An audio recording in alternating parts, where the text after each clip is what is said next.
Alright guys, part 2 of our unboxing and a Merry Christmas and Happy New Year. So we went through the last 4 launches already, and next up we're going to be unboxing the next box, which is the Tengah Gardens GLS. 来吧. Now at Tengah Gardens itself, this time that location is not a mature township, but it's actually like your baby lah, your newborn. But it's also one of the fastest evolving township in Singapore and the first ever GLS in Tengah location. First ever GLS condo in Tengah location, that will already tell you price is going to be cheap. Okay. Tengah GLS, land price 821 PSF per plot ratio, break-even price 1575 PSF, developers will be MCL and Hong Leong, site area 274,000 square feet. Alright, here's the pricing for you guys. If you haven't been there recently, right, your impression might still be, very far leh, don't go there leh, very fast yeah.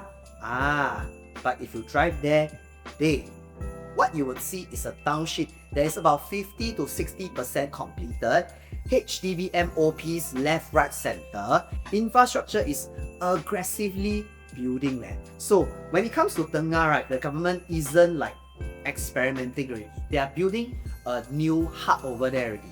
It is no joke one. They even moved ACS Primary over there leh. Like, why would you move ACS Primary to Tengah if it's just for fun? This is not an accident, correct or not? So let's talk about prices for Tengah right now. Okay, so for Tengah, right, I think the best reference benchmark will be to Norwood Grand lah. Okay, so Norwood Grand land cost will be 904 PSF per plot ratio. Launch price, the lowest is 1895, the average is 2079, and then the highest will be 2252 PSF. If I were to prorate it to Tengah, the low entry would be around 1721 PSF, average will be 1888 PSF, what good number and then the highs will be 2000 PSF, which is extremely competitive for a new township. If you imagine it with me, it's going to be like Punggol when it first started. It's going to be like Sekang when it first started. And back then, right, when Punggol Sekang came up with like entry PSF 1000, 3004, we all said, wow, super duper high. But look at what Punggol and Sekang is giving us today.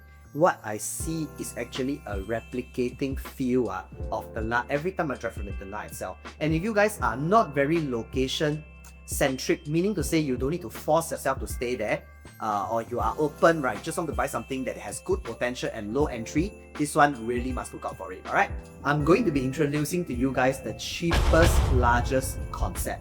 Now this concept I actually invented for this video, and Tengah is definitely going to be the cheapest largest concept. So what does that mean? Back then, right, we saw before the whole COVID period, right, Treasure Tampines, Riverfront, they were actually the cheapest largest 4 and 5 bedroom back then, and they actually seen profit of 700,000 all the way to about $1 million. Tengah, with its low entry price, which with its transformation, it will then become the cheapest largest. Apply this concept to it, I believe Tengah is probably something that would work really well if you are looking for potential strong capital gain. Not forgetting within the location itself, you actually have strong upgrader demand. Now these are people who have already been used to staying in that location already, and the moment when they hit their MOP, when they want to upgrade, where will they be looking for? They will look at the cheapest largest, and by then you holding the cheapest largest, you guys will benefit from it. And with that, right, I want to go into this familiarity psychology. If you really think about it, right, people always say this, Woodlands, ulu leh. Pasir Ris, ulu eh. Tampines, also a bit ulu. And the kicker is this, the one that we saw a lot of people buy, Lentor, ulu eh. Correct or not? But people buy lah, okay? Until they live in that location, suddenly not ulu anymore. Suddenly, wow, I cannot move out of here leh. For myself, last time I stayed in Punggol, right, I also feel ulu eh.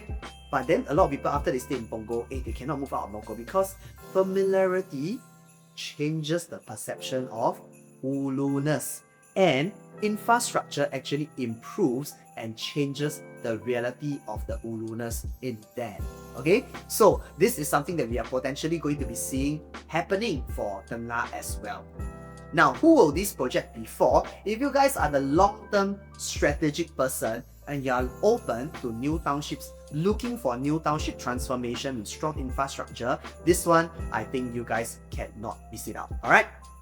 Okay, next up, we are moving on to Media Circle Parcel A, and this is probably like a micro market, but there's a lot of investor curiosity and demand. Now, this one-off area, a lot of people buy for rental play. Okay, so for Media Circle itself, developer will be TID and Soyview.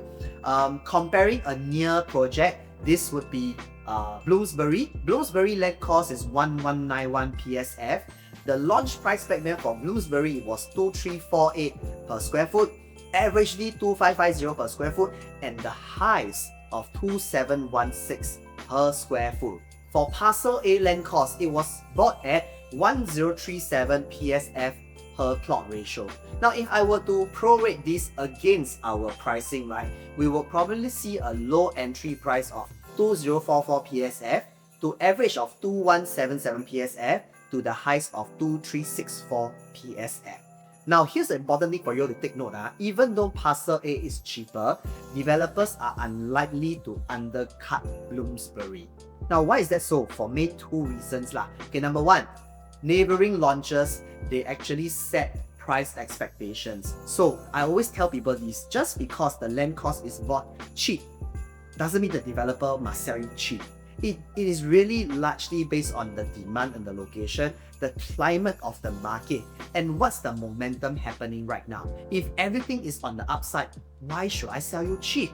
Right? So, and number two, the developers must definitely preserve buyers' confidence. Imagine you buy Bloomsbury, right? You buy this Bloomsbury already, then end up they go and launch this Parcel A cheaper. They don't want you to feel stupid, and next time, where is the trust, correct? So I don't think that the launch price for Media Circle will be cheaper.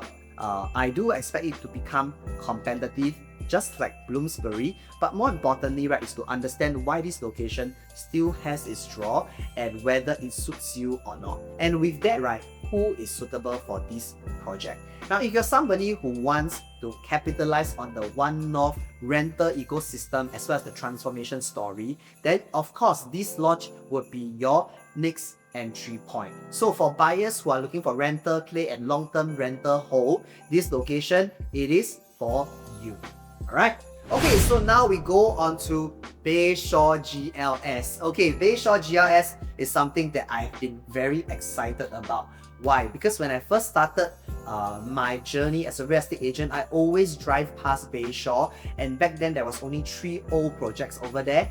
Bayshore Park, and Costa del Sol. It's like massive plots, and over there a lot of units have very good sea views, and this Bayshore GLS is going to be super exciting. So people don't understand Bayshore. Bayshore is going to be a brand new location. It's going to be fully rebranded. That location is going to be car-like, and MRT is going to be the center of everything. More importantly, this plot will have sea views, and here let's dive into the land cost. Okay, and for land price itself, it's 1388 PSF per plot ratio. Developer would be Singhai, the same people that brought us Grand Diamond, which we have seen from Grand Diamond, they actually make really good layouts. So for price benchmark, I will be referencing it to a land that was sold at a similar timeline, which is also One Marina Gardens. So One Marina Gardens, right, One Marina Gardens land, 1402 PSF per plot ratio. Their launch was 2770 for the low, average 2953, and the high of 3310. If I prorate it against Bayshore itself, what is the projected numbers? Lows will be about 2742 per square foot, averagely 2923 per square foot, and the highs of 3276 per square foot. Now, with sea views, I think potentially we might be looking at 3004 to 3500 per square foot.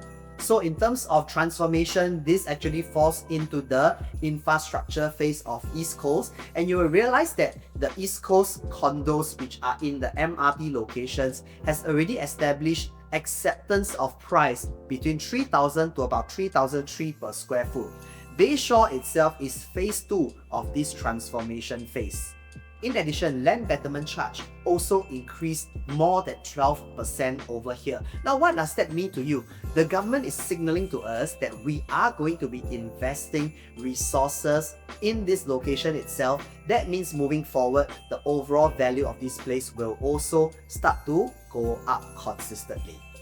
Now, in terms of timing advantage, right, this Bayshore land was actually acquired before a LBC increase. So that means developers will still enjoy a 10 to 15% lower advantage. Okay, now depending on the unit type itself, buyers, you guys would see the lows of 2526, mids of 2829 to the highs of 3,000 plus per square foot. But guys, do expect developer to do a lot of price staging because of the premium views and it being one of the newest kid on the block with one of the best layouts in that region itself. This will not be a cheap launch, alright?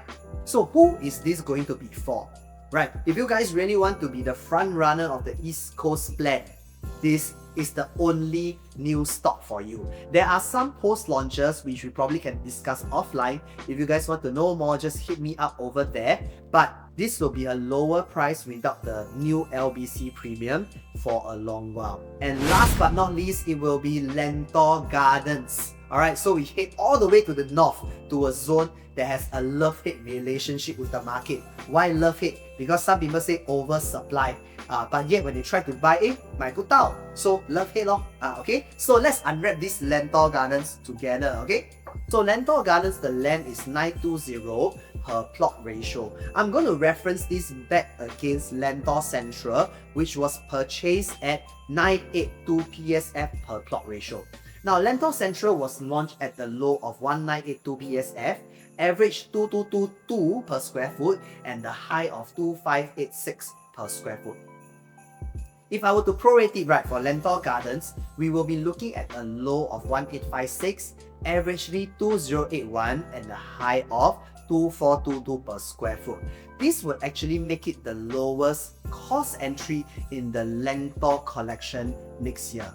So for developers, it is Kingsford, and we know Kingsford has always been historically controversial, right, because of some negative media and stuff like that, especially when they were building Kingsford Waterbed. But when they came to Normanton Park, we saw a series of improvements in their finishes, their fittings, and overall quality. And if you guys actually checked out the One Marina Gardens as well, we can see that developer for Kingsford and One Marina Gardens, they actually up their game by a lot. So I believe, right, for these Lentor Gardens, we should be also seeing a same kind of the behavior from the developers itself to increase quality, hence increasing confidence in consumer.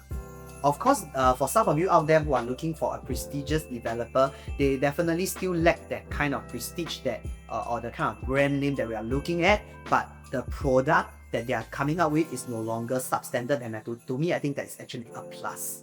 Now, for Lentor Gardens, at the point of releasing this video, right, it hasn't confirmed whether they are within 1 kilometer of Semnix or not. But honestly, right, even without that, it still remains a second chance entry for any one of you out there who have missed the earlier Lentor collection launches at a discount.